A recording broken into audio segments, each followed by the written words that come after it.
No notes, no nothing. No. Just go straight into it. Mr. Alistair, welcome to #beertime. Cheers, Troye. Thanks for having me. Now, I had to rack my brain. I don't think this is your first time. Haven't you joined us in the studios, in the old school studios many years ago? I don't think so. You don't think so? No, I don't think so. Maybe I left as you were sort of taking off. Maybe it was another a bearded gentleman who looked just like you. Some generic ginger. Some generic ginger beard guy. I feel like I know you. No, you just know someone with a red beard. Well, it feels like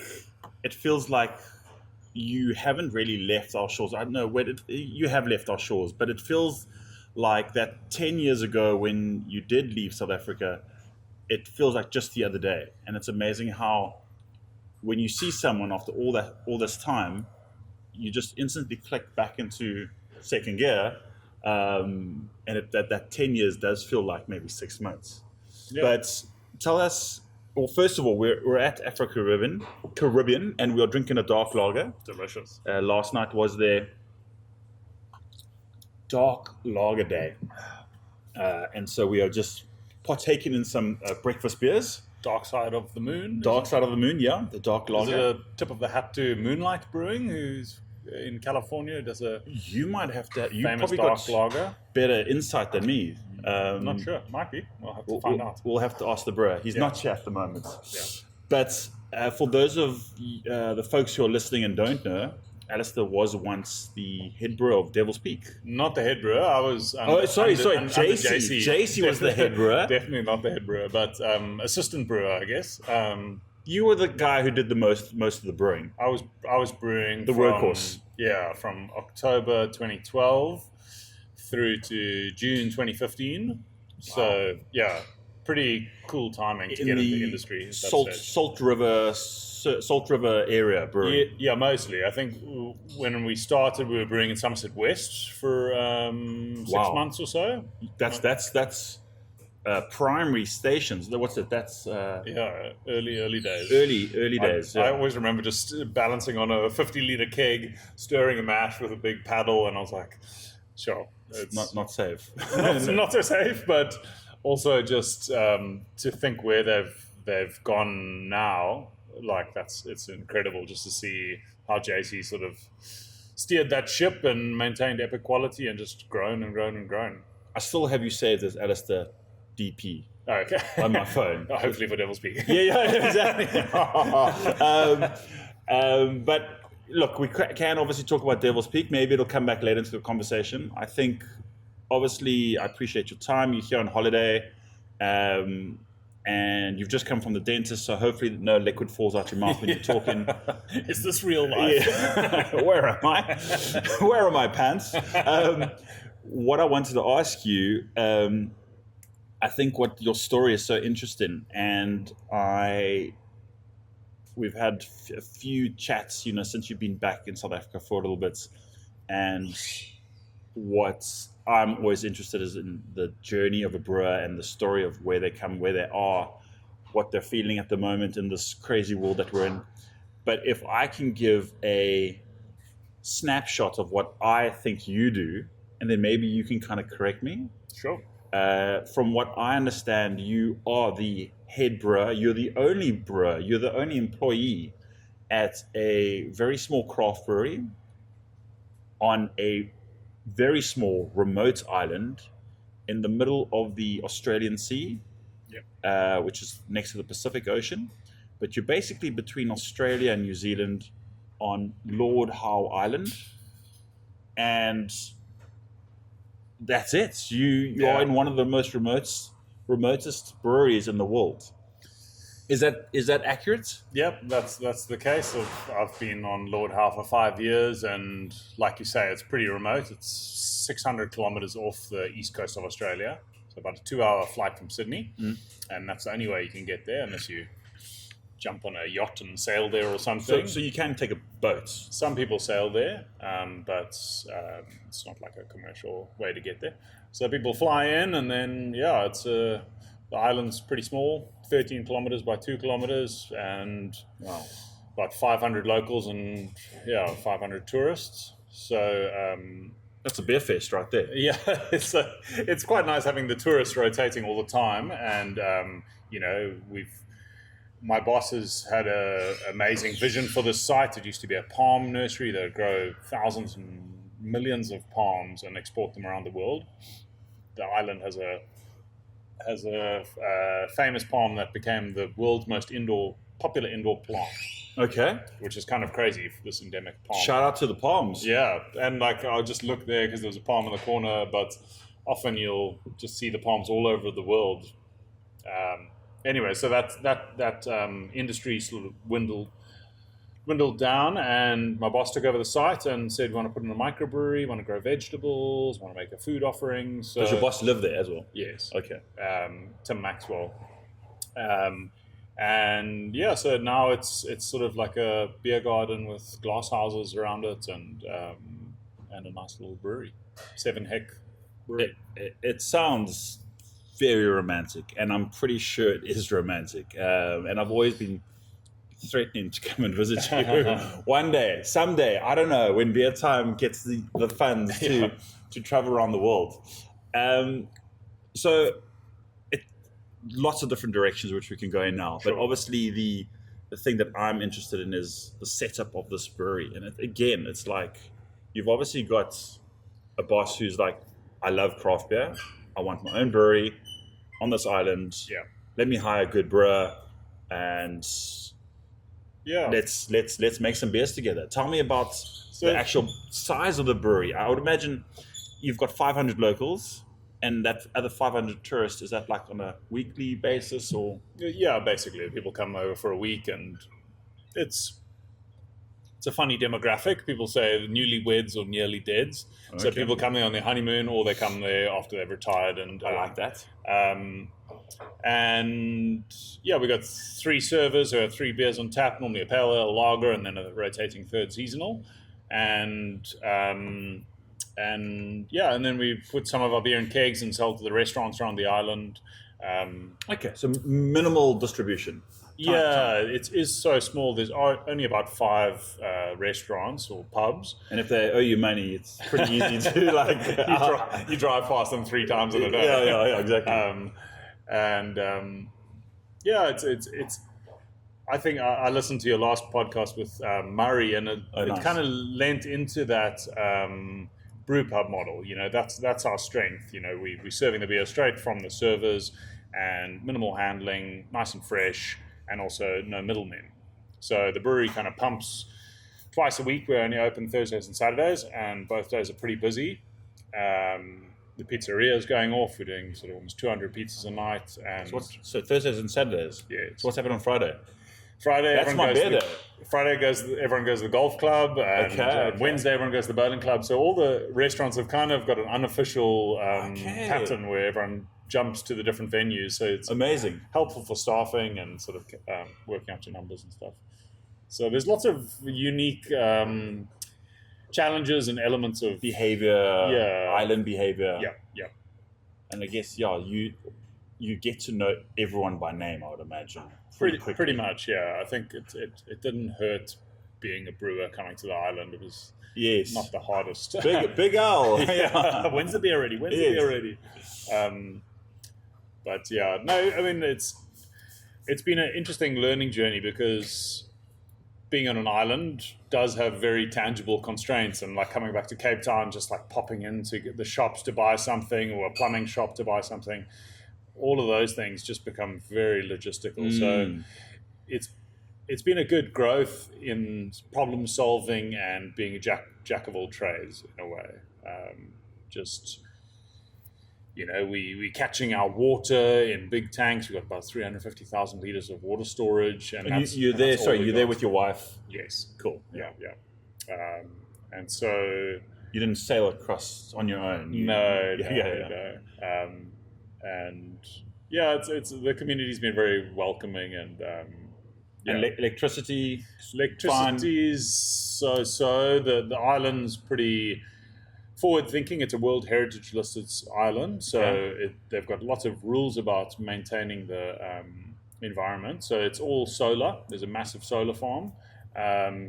There's diesel generators to back up the solar, but Our electricity is a bit dodgy. Like we're running on pretty low voltage, old long cables, Okay. and so the probably get into how the brewery got set up and stuff. But I was going to ask: is it gas or is it electric? The kettle is gas LPG, and then the hot liquor tank is electric with a tiny little element that I set at like before I go home that night, and then the next morning it's the right temperature. So it's okay. So it's not a quick brew. No, it's 4 steps. There's a lot of laughable elements about how we do things to sort of. At least you're not balancing on a 50-liter keg. I'm not balancing. No. It's a nice little brewery. Yeah, you were saying the other day that seeing as you only open on the Thursday and the Saturday, and you've got this limited trade, you only need to brew once every few days. What is it? Yeah, once a fortnight or so. So it varies. Like in summer, I'm just watching the tanks dropping as we kegging beer for the restaurants or the brew pubs drinking it, and then trying to juggle, get the next batch ready. So yeah, it was interesting when I got the job. They said it's mostly setting up the brewery and that took us about 12 months, and then making the beers, obviously, but also managing all the sort of hydroponic glass houses. So we've got about 350 tomato plants, a whole greenhouse full of lettuces and rockets, basil. We just try to grow pizza ingredients. So anything that goes on a pizza, we have a crack at: eggplants, capsicums, chilies, mushrooms. So yeah, it's a diverse role in that it's just not beer centric. Again, you're just ticking off in my head like all these romantic notions of if you were to ever own your own craft brewery, you'd want that kind of stuff, like brewing once a week and enough to look after the masses on the weekend, and the rest of the time you are growing your own produce, fixing irrigation. Okay, yeah, it's romantic. Replacing the light bulbs. Yeah, exactly. It's a lot of like mopping out water tanks.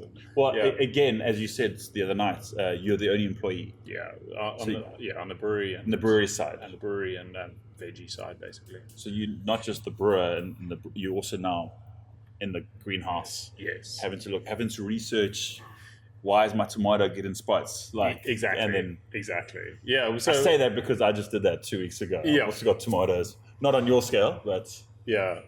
So it's been a fantastic learning opportunity. I think just having those sort of having that can-do attitude. I think my previous job was at Byron Brewery. I left Devil's Peak in 2015 and went straight to Byron Brewery for 5 years. And about a year after I joined Byron Bay Brewery, Lion bought Byron Bay.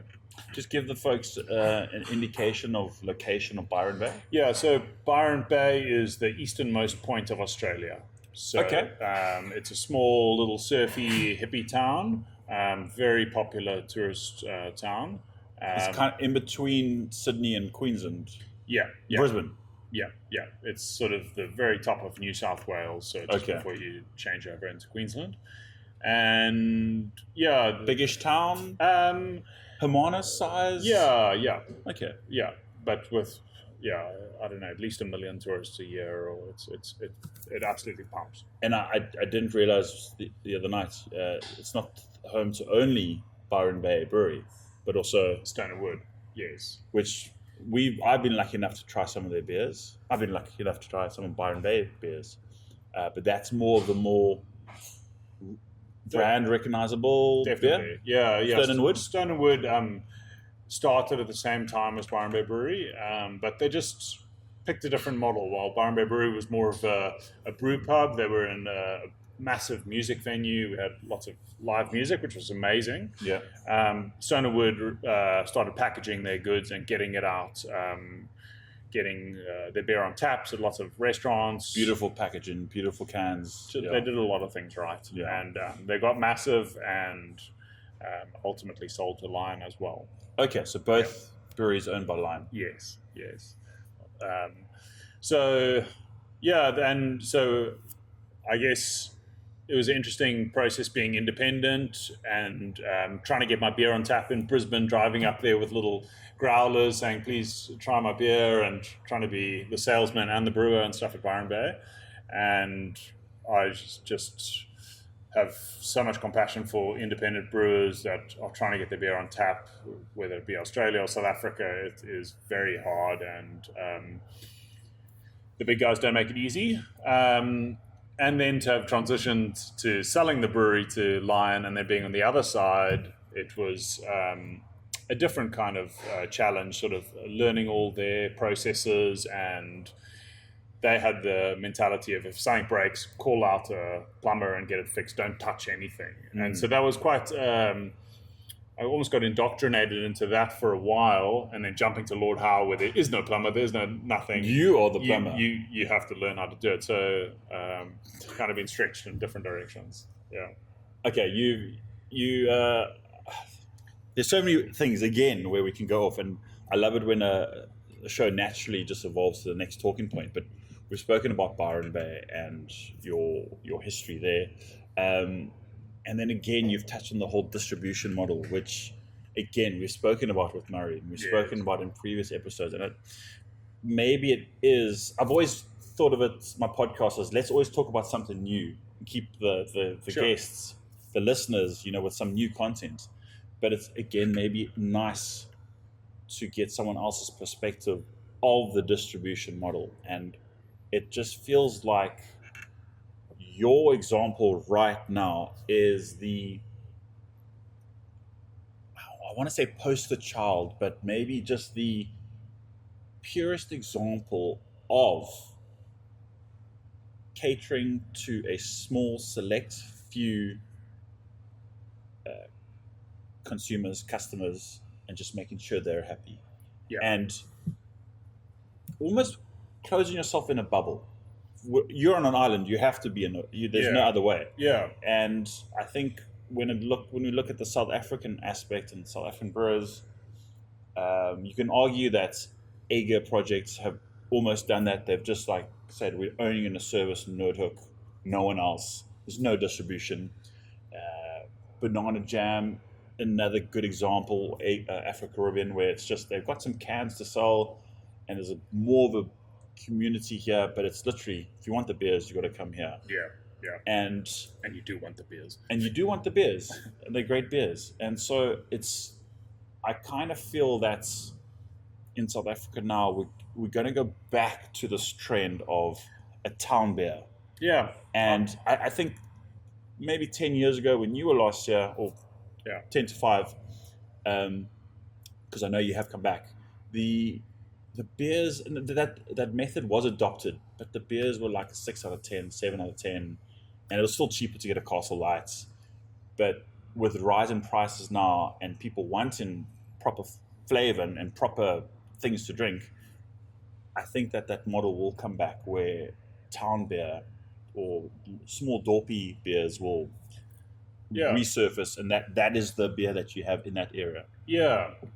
I was thinking about it earlier, and I was thinking the British model of the local pub and local brewery, that survived for hundreds of years, and that is probably a more sustainable model for small brewers. And hats off to Rory at Ager and Greg and Jake and everyone at Afro Caribbean. I think it's the way forward. It's really nice getting that feedback from the customer straight away. Like, our customers, I just watch my tanks and see which tanks are going down faster and kind of lean into that direction. But it definitely doesn't hurt when you taking all the cream yourself and not trying to package. And I mean, a lot of the island sort of things that we'll probably talk about sound quite romantic, but they are out of necessity. Shipping to the island is so expensive. It's $750 for a cubic meter. So that's not a lot, especially if you were importing kegs to the island. Yeah. The kegs are getting served. Then you got to pay $750 to get those empty kegs back to the mainland. So you get stung both ways. And so it did obviously take a bit to ship all the tanks to the island. They're big, well, biggish tanks. Yeah. But now we bring over a ton of barley and I make 7 tons of beer. So my shipping load is coming down, which is good for our carbon footprint and everything. But it's also a necessity of living on an island. You don't want to pay those excess fees, so you're forced to be sustainable. Yeah, which is great. Something that's struck a chord with me this week, and it's almost like it resurfaces an idea that when your back is against the wall, when you are put in a tight situation, you do need to kind of come up with a good idea or come up with something that's going to work. And so maybe that is just where innovation and creativity comes on, not just with being on an island, but in the craft beer scene in general. Yes. There was a point I wanted to make in terms of there's just no way that your brewery would distribute outside the island. No, it would seem ludicrous unless, and I wouldn't even see you guys doing this unless you enter a Great Australian Beer Fest or a competition.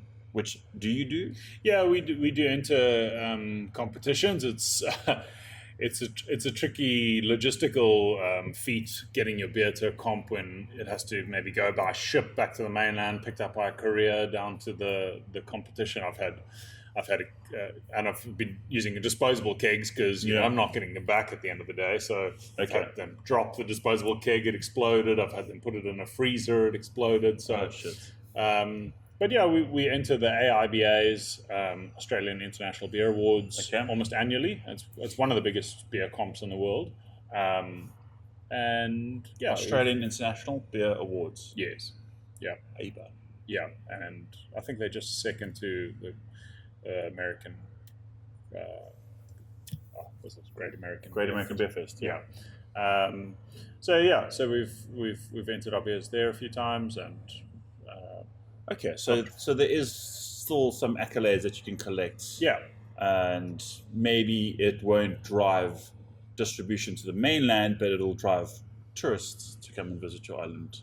Yeah. I mean, that's what I would do if I couldn't get your beer readily available. Yes. In a Spa Tops equivalent. Yeah. No, it is an interesting model, and I mean, there's hopes that perhaps we could collaborate with a mainland brewery someday and sort of leverage the brand and all the ethos that we've put into that makes a lot of sense. Into the brand and the quality and the sort of types of beers that we're making. But credit to my boss, he said he really want to get the community right first and make sure number one. Yeah, make sure that every local says, "Oh, you got to go to the brewery. It's epic," and then take care of the locals. Jeez, almost with 500 people, you almost have to go to the brewery. It'd almost be shunned if you were Norman and you just said, "I don't like beer." Well, I suppose there are some people. Yeah, it's a mixed island. There's lots of Seventh-day Adventists who don't drink at all. And I mean, they just come for the pizza. Yeah, come for the pizzas. I've been focusing on kombucha brewing quite a lot the last few years. Okay. Trying to get our kombucha better and better. So yeah, we try not exclude anyone. Make sure we got a non-alc option. And it's been kind of interesting to visit some breweries in Cape Town, and they aren't necessarily a non-alc option on tap. And maybe it's a cultural difference, but in Australia, non-alc's doing really well. Yeah. I would have liked non-alc to do better, but we're still in that mind frame of if we're going to go out, we're going to go drink. Yeah. And even if I am going to go out, there's like a rare exceptions, like if you're pregnant or if you are the designated driver, you will still have one beer, and then you might hop onto non-alcoholics. But I can see the brewers around the country being like, I need to put something on that's going to make money. That's what I need to sell. Yes. I can't cater to. No, of course. And then when I charge the same price as a non-alcoholic for an alcoholic, I get complaints. Sure. Like, why is there that? Yeah. And they're technical to brew and stability issues. All that stuff. So yes. It's unfortunate. Yeah. And I can see why it is just left to the big guys. Yeah, well, we don't brew a non-alc beer. We just stock, one of the big guys or a few of the big guys non-alcs in the fridge. So if a customer asks, then we have got maybe 2 or 3 non-alcs to offer them. What are the big guys beers there? Or who are the big guys? Well, Lion is big, and those are the Lion Japan company owned by Kirin. Yes. Kirin, sorry, that's what Kirin is a Japanese brewing company that owns Lion. Yes. Lion is a Australian, Yes. which also owns James Squire, Byron Bay, Tui's, 4X, Han. They've got quite a big portfolio, and Kirin's second biggest brewery in the world. I think so. Second or third? I think it's So it's big. It's second or third. Yeah. Okay. Very big. But Heaps Normal are doing a fantastic non-alc. I think maybe Geordie Smith is a partner in them. Oh, really? Yeah. So I don't know. I think there's an international trend going for non-alc. Maybe it's still to come to South Africa. Who knows? But I hear what you're saying. I think the cultural differences are. I was explaining to you downstairs now. It wasn't you. I explained to another brewer. At the African Beer Cup, I had a delicious Laich beer. And for those of you that don't know, Laich beer is usually around 3%, a very low ABV, 2 to 3% light lager. And we had one at the African Beer Cup, and it was just fantastic. It had flavor, and it had body and bitterness and balance. That's the most important thing. It had balance. Yes. Maybe we'll get there. I mean, maybe we'll get to start having 2% balanced beers, 1%, 0%. Yeah. I think when you do have something that's flavorful like that, then people will maybe start to drink a little bit more. But then I'm going to go 180 now on this, and again with a notion that someone told me, or that I've been thinking about recently, like when you do go out to a pub, or when you do go home, or when you just want a beer, you just want a beer. Yeah. You just want to sit down and have a beer. You don't want to think about it. And I think that is what the majority of beer drinkers want. At the end of the day, just give me a beer. Yeah. And I'm using that beer term very generally on purpose, because at the end of the day, I just want a beer, just to get into a state of flow. And then only after that is it a question of, okay, cool, what for me, then it's a question of like, cool, what style should I explore now? And sure, what's tasty? Depends on your circumstances. And I don't think that needs to be seen as a negative thing. I just think it needs to be seen as a very true generalization. Yes. In my opinion. Yeah. And that's obviously how I'm feeling right now. Yeah. Maybe in 5 years' time, I'm completely different. Yeah, who knows? Yeah, Australia is definitely kind of, I guess, in some ways a bit of a nanny state, and also focuses on their low, like mid-strength beers being 3.5%. That's the biggest beer in the country is Great Northern at 3.5%. Okay. And all of those brands are bringing out non-alcs now. So who knows? So they've obviously spotted that trend, and it's a growing trend. So let's jump on that. Yeah, and apparently Europe as well is also. Let's shift gears a little bit. I also very aware of the time, but I wanted to kind of go back even further in terms of your starting point in the beer industry. Where did you start? And I'm talking pre-Devil's Peak. Like, what was your interest? What was your field of study? Why did you get into beer? Yeah. And I'm kind of asking also for the people who may be thinking about getting into beer, as a brewer or just as anywhere in the world landscape. Yeah. So take us through the young owl. I was quite lucky. As I left school, I knew I wanted to study biotechnology, or I wanted to use microbes to make food and drinks. Okay. So that was pretty specific, and I went on a gap year, I came back and I still wanted to do that. Went to UCT, studied microbiology. And in that course, it was obviously techie sort of genetics and all bacteria and stuff. But we had modules on cheese making, yogurt making, beer making, Right. and it just planted a seed, I guess. I ended up doing my honors thesis on mushrooms because everyone was studying bacteria and viruses, and I thought fungi were understudied. And I was picking mushrooms in Newlands Forest and just really fascinated by them. Went to Australia, started working on mushrooms. I forget that you're a mushroom guy. Yeah. I forget, but it's all coming back to me now. I got a couple jobs on different mushroom farms in Australia. Was set to be a mushroom grower the rest of my life. Okay. But the beer was so expensive in Australia, I started learning how to homebrew those little Cooper's kits. So where were you? Were you in Australia at the time? Yeah, I moved to Australia because my parents had moved there. Okay. And I did about a year there at mushroom farms. So post UCT. Yeah. Okay. And while I was at the mushroom farm, I started homebrewing, playing around with parameters. It sort of lent into my scientific kind of mindset. Yeah. And then I moved back to South Africa to be with my now wife. And I just got back to Cape Town. She started helping me look for jobs. The Devil's Peak was advertising assistant brewer on Gumtree. Wow. And I had learned to make kombucha sort of on my travels. And a kind of funny story, I went to the Devil's Peak interview and I think I was maybe 10th in line. And there was all these other people applying to be assistant brewers, and they had qualifications and experience in the field. And they JC and I think Derek started grilling me. What's your experience, Manara? And then I just opened my bag, put a bottle of kombucha, a couple of glasses. I poured everyone a kombucha. Yeah. And they were like, "What is this stuff? Like, it tastes interesting. It tastes like pears and apricots And I was like, I'm not going to tell you what it is because that's my fallback plan. If I don't get this job, I'm going to start a kombucha company. And that was in 2012.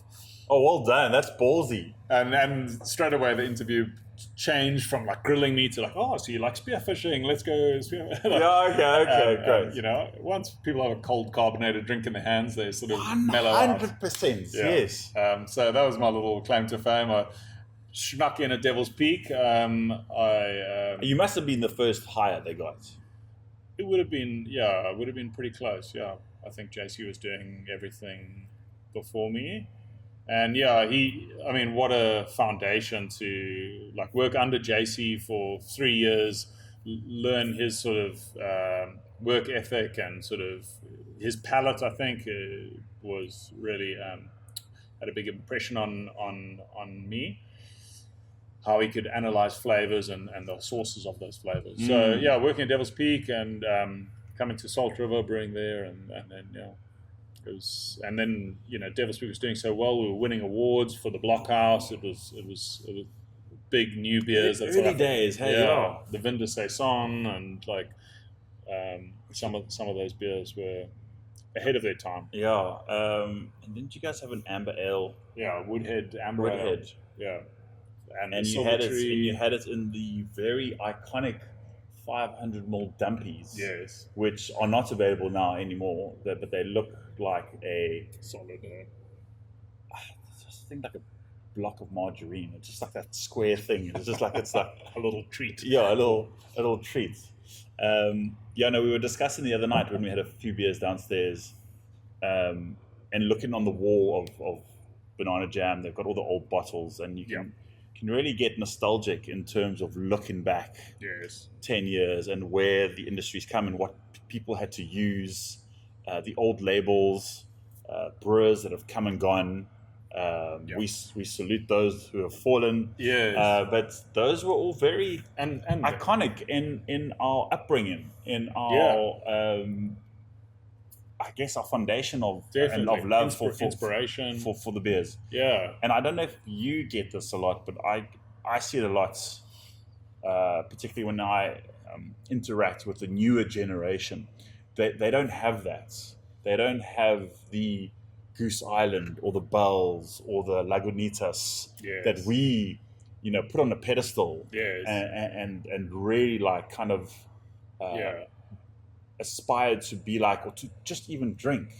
But leading on for that, you have a pretty cool story about a trip you did to the United States. Oh, yes. And I want you just to tell the listeners, because I enjoyed it.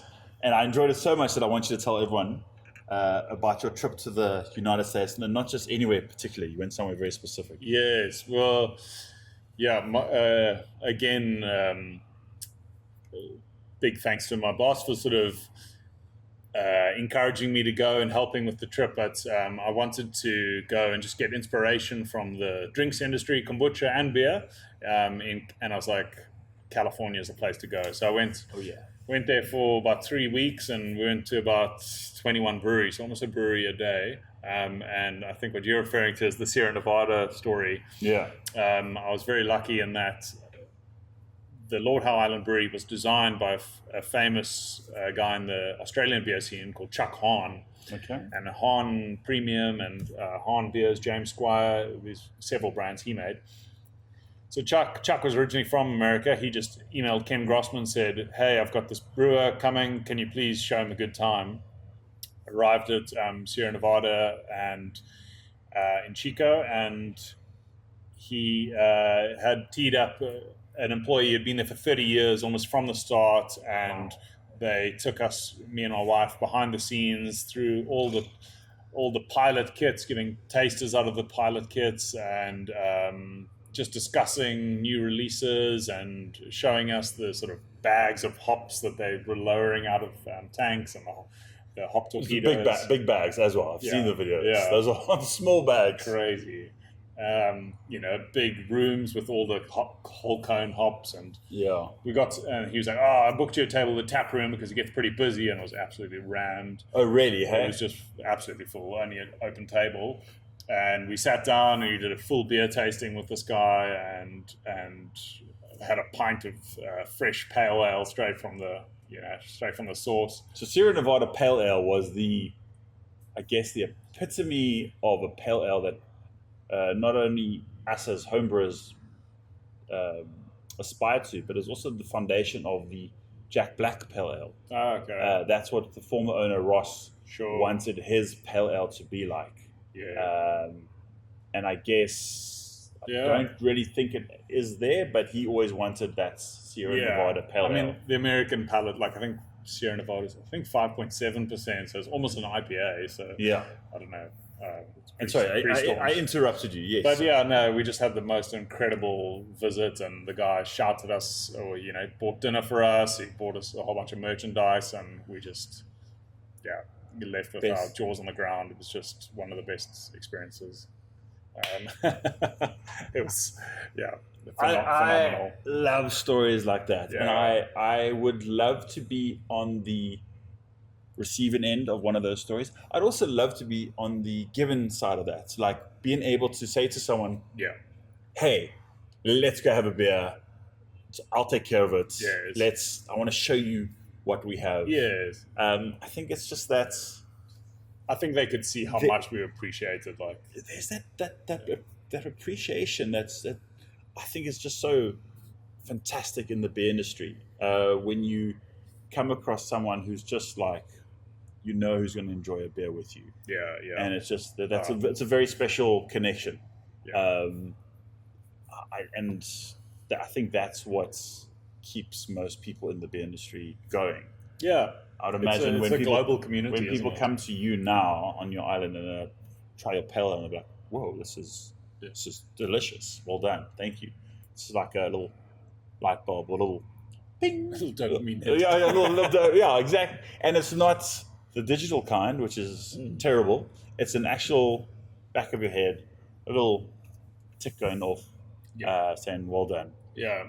No, it's nice to sort of, because on the island the brewery's down like a nondescript little path, and you come out and then it's all beautiful glass houses and brewery and stuff. So it's fun to sort of watch tourists arrive and be like, oh, I thought this was going to be a little shithole. It's actually quite nice, quite beautiful. But so what's next for Al? I mean, it sounds like you really do have a fantastic lifestyle. Sounds like it's beautiful. what's I kind of think- next? I think You, what's I like to been- think we're still quite young. yes. So what's your I'm definitely enjoying my time on the island, and I think one thing that I really enjoy is just building in the richness to the brand. So whether it be kombucha, which is now a permanent offering, or mushrooms, which is something that's been quite a fun project. We've grown up all these tomatoes in glass houses. Then at the end of the season, we've got all these tomato stems. So the tomato plants grow to be about 14 meters tall. yes? So we've got all these tomato stems, and someone's like, "What are you going to do with all these tomato stems?" And I thought back, I thought, let me try to grow mushrooms on them. So I took the tomato stems, dried them out, put them through a mulcher, broke them into small pieces. Yeah. Then I filled the mash tun with tomato stems, Yeah. filled the whole mash tun with 75-degree water to pasteurize them, and then pulled out these chopped up tomato stems into buckets, added oyster mushroom culture, Huh. and built a little mushroom room with humidity. And now we're fruiting oyster mushrooms off the tomato No stems ways. and putting them on the pizza. And so that sort of circular sort of use of ingredients. Dude, mind blown. That's amazing. Yeah, it's just a fun, and it sort of leans into that necessity as opposed to romanticism. Like, we had these tomato stems that were going to go to waste. If we can grow more food on them, then that's a benefit for the island. A benefit for the island, but also just this is my marketing brain coming out. Like that's a key point to like print a poster out and put it in front of people's faces. Yeah, You do kind of want to brag about it because this is it's not about you being sustainable. It's about like, guys, we're using everything on the island, and then once we're done with this, we still have this to do. yes, And it's just it does add a lot of more enjoyment to the experience. yeah, Which beer drinking is not just about that sip; it's also about the ambience and where you're at, who you're with. the story, The story. yes, yeah. So a few little things like that. You know, we've got beehives on the site, and we use the honey and the lager recipe, and that sort of fun way of incorporating the botanicals that don't grow anywhere else in the world. In a nice fermentable sugar sauce.